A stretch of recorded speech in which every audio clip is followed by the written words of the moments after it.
Good morning. My name is Prakhar Thakur and I am from Bhopal, Madhya Pradesh.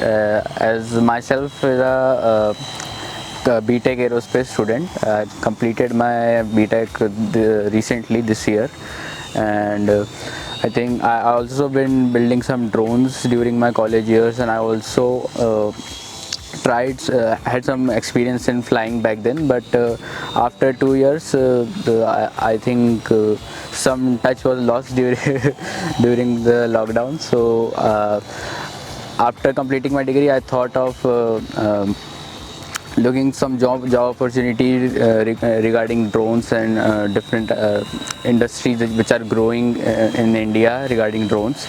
That's why I took up this course and the TSA Drone Academy here in Telangana.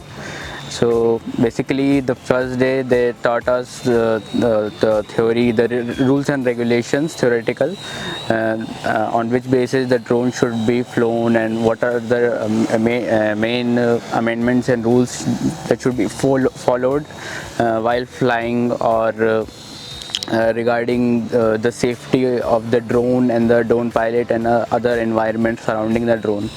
Then the next day we were told more in depth about the drones, the aerodynamics behind the drones, the fixed wing drones, the different types of categorization, and the licensing of the drones, and in India how different types of categories are there for different types of drones, and which license is necessary for which type of drones. Then the third day we were shown the simulators on which we were taught how to fly in a simulation of a drone.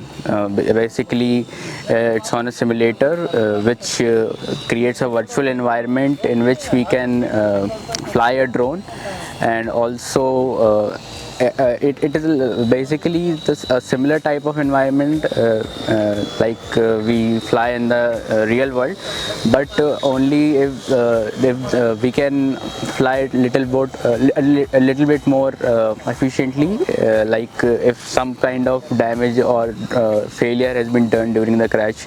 So it helps very importantly if someone has to learn how to fly to drone first time. So a simulator is the very basic need and important. Now the fourth day we we had the hands-on experience on the real drones, as you can see behind me. So we first learn how to orient the drone, what should be the correct orientation like in the real world instead of a simulator. So we were told how, actually learned on the real RC and remote controllers and the real drones, like how they should be flying. And as you can see, there is a little bit difference between a simulator and a real drone, but simulators really helped. And the fourth day we, as I said, first we get some experience on the real deal. Then after that we were told to make some square shapes and then the circular shapes.